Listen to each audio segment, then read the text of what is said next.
Hi అండి, welcome to my channel. ఈరోజు recipe వచ్చేసి గుత్తి దొండకాయ కర్రీ. మనకి దొండకాయలతో చాలా రెసిపీస్ అయితే మనం ట్రై చేస్తూ ఉంటాము. ఈ రెసిపీ కూడా ఒకసారి మీరు ట్రై చేయండి, చాలా బాగుంటుంది. టేస్ట్ అయితే సూపర్గా ఉంటుంది. ఈ గుత్తి దొండకాయ తయారు చేయడానికి మనకి ముందుగా మిక్సీ జార్లోకి ఒక 3 ఆనియన్స్ అయితే వేసుకోవాలి. తర్వాత 2 పచ్చిమిర్చి, అలాగే 4 రెబ్బలు వెల్లుల్లి, చిన్న అల్లం ముక్క చిన్న చిన్న ముక్కలుగా కట్ చేసి వేసుకోవాలి. అలాగే ఒక టమాటా కూడా వేసుకొని, కొంచెం కొత్తిమీర కూడా వేసుకొని వీటన్నిటిని మనం మిక్సీ పట్టుకోవాలి. ఈ విధంగా మిక్సీ పట్టుకొని ఒక బౌల్లోకి అయితే తీసుకోవాలి. ఇలా మిక్సీ పట్టిన మిశ్రమాన్ని మనం ఒక బౌల్లోకి తీసుకుని దానిలోకి రుచికి సరిపడినంత ఉప్పు, అలాగే కారం కూడా వేసుకుని, కారం కొంచెం ఎక్కువగా తినేవాళ్ళు ఎక్కువ వేసుకుంటే కర్రీ చాలా బాగుంటుంది. తర్వాత దీనిలోకి ఒక 1/2 స్పూన్ పసుపు, అలాగే ధనియాలు, జీలకర్ర పొడి 1 టీ స్పూన్ వేసుకుని వీటన్నిటిని బాగా కలుపుకోవాలి. మిశ్రమం మొత్తం కలిసేటట్టుగా మనం బాగా కలుపుకోవాలి. అప్పుడే మనకి దొండకాయ ముక్కలకి బాగా టేస్ట్ అనేది బాగా పడుతుంది. ఇలా కలుపుకున్న మిశ్రమాన్ని మనం పక్కన పెట్టి ముందుగా మనం దొండకాయల్ని కట్ చేసి పెట్టుకోవాలి. మనం గుత్తి వంకాయకి ఎలా కట్ చేసుకుంటామో ఆ విధంగానే మనం కట్ చేసి పెట్టుకోవాలి. ఇప్పుడు మనం మిక్సీ పట్టుకున్న మిశ్రమాన్ని అంతటిని ఈ దొండకాయలోకి మనం చక్కగా కూరుకొని పక్కన పెట్టుకోవాలి. మొత్తం అంతా ఈ మిశ్రమం పట్టించడం వల్ల దొండకాయ టేస్ట్ అనేది చాలా బాగుంటుంది. మొత్తం దొండకాయలన్నిటికీ ఈ విధంగానే మనం కలుపుకున్న మిశ్రమాన్ని అంతా మనం పెట్టేసుకొని పక్కన పెట్టుకోవాలి. మొత్తం ఈ విధంగా అయితే మనం పెట్టుకున్న తర్వాత గ్రేవీ అనేది ఉంటే మనం దీని మీద వేసేసుకోవచ్చు. ఇప్పుడు మనం స్టవ్ మీద పెనం పెట్టి 2 స్పూన్స్ ఆయిల్ అయితే వేసుకుని, ఆయిల్ హీట్ ఎక్కిన తర్వాత మనం ముందుగా రెడీ చేసి పెట్టుకున్న దొండకాయ ముక్కలన్నిటిని ఈ విధంగా వేసేసుకోవాలి. మొత్తం అన్ని కూడా వేసుకున్న తర్వాత పైన ఇంకొక స్పూన్ అయితే ఆయిల్ వేసుకొని మనం ఒక్కసారి కలిపేసుకుని మూత పెట్టుకుని అయితే ఉంచేసుకోవాలి.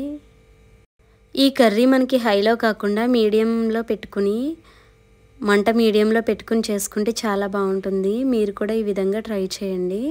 ఇలా మనం మొత్తం అంతా మనకి మిగిలిన పేస్ట్ను కూడా వేసేసుకుని మనం ఇలాగే ఒక 2 మినిట్స్ అయితే మీడియం ఫ్లేమ్లో ఉంచేసుకొని పైన ఒక 1/2 స్పూన్ ఆయిల్ అయితే వేసుకుని ఒక్కసారి ఇలా కలిపేసుకుని మూత పెట్టేసి మగ్గనివ్వాలి. ఈ విధంగా మూత పెట్టుకుని మగ్గిన తర్వాత ఒక 5 మినిట్స్ తర్వాత మనకి ఇలా మగ్గుతూ ఉంటుంది. ఈ కర్రీ ఎప్పుడు కూడా ఎక్కువ ఫస్ట్లోనే వాటర్ వేయకుండా మనకి ఇలాగే బాగా మగ్గబెట్టుకుంటే చాలా బాగా టేస్ట్ అనేది ఉంటుంది. ఈ విధంగా బాగా మగ్గిన తర్వాత మళ్ళీ ఒకసారి మూత పెట్టేసి అడుగు పట్టేంత వరకు మనం ఈ కర్రీని అయితే వదిలేయాలి. ఇలాగే ఈ దొండకాయ ముక్కలు బాగా వేగాయంటే మనకి అడుగు పడుతుంది. అలాంటప్పుడు దీంట్లో కొంచెం నీళ్ళు అయితే మనం వేసుకొని కూర ఉడకడానికి, కూర బాగా ఉడుకుతుంది అన్నప్పుడు మంట అయితే మనం స్లిమ్లో పెట్టేసుకుంటే మనకి కర్రీ అనేది బాగా ఉడుకుతుంది. దీనిలోకి ఒక నిమ్మకాయ సైజ్ అంత చింతపండు అయితే మనం నానబెట్టుకోవాలి. అది నానబెట్టుకుని మనం లాస్ట్లో యాడ్ చేసుకుంటే టేస్ట్ అనేది చాలా బాగుంటుంది. ఈ విధంగా కర్రీ ఉడికేటప్పుడు మనం సిమ్లో పెట్టేసుకుని బాగా ఉడకనిస్తే దొండకాయ అనేది మనకి లోపల వరకు ఉడికి చాలా బాగుంటుంది. మనం ముందుగా నానబెట్టి పెట్టుకున్న చింతపండు పులుసు అయితే ఏదైతే ఉందో అది 2-3 స్పూన్స్ వరకు మనం వేసుకుంటే టేస్ట్ అనేది చాలా బాగుంటుంది. మీరు కూడా ఈ విధంగా ఒకసారి ట్రై చేయండి.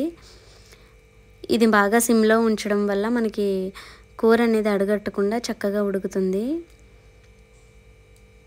చూసారు కదా ఎలా అయితే మనకి కర్రీ చిక్కగా గ్రేవీ లాగా వస్తుందో. ఇది సాంబార్లో కానీ రసంలో కానీ చాలా బాగుంటుందండి. మనకి విడిగా వండుకున్న చాలా బాగుంటుంది. దగ్గర పడిపోయిన తర్వాత కొత్తిమీర కూడా వేసుకొని ఒకసారి మూత పెట్టేసేసి మనం ఒక్క 5 మినిట్స్ ఉంచేస్తే మనకి కర్రీ అనేది రెడీ అయిపోతుంది. నాన్ వెజ్ తినని వాళ్ళు కానీ ఈ కర్రీ చాలా బాగుంటుందండి. మనకి ఎప్పుడైనా నాన్ వెజ్ తెచ్చుకోలేనప్పుడు, అలాగే మనకి ఏదైనా స్పైసీగా తినాలనుకున్నప్పుడు, నోటికి రుచిగా కావాలనుకున్నప్పుడు ఇలాంటి కర్రీ మీరు ట్రై చేయండి, చాలా బాగుంటుంది. ఇంతేనండి, కర్రీ అయితే రెడీ అయిపోయినట్టే. స్టవ్ ఆఫ్ చేసేసి మనం సర్వ్ చేసుకోవడమే. వేడివేడి రైస్లోకి కర్రీ తింటే చాలా బాగుంటుంది.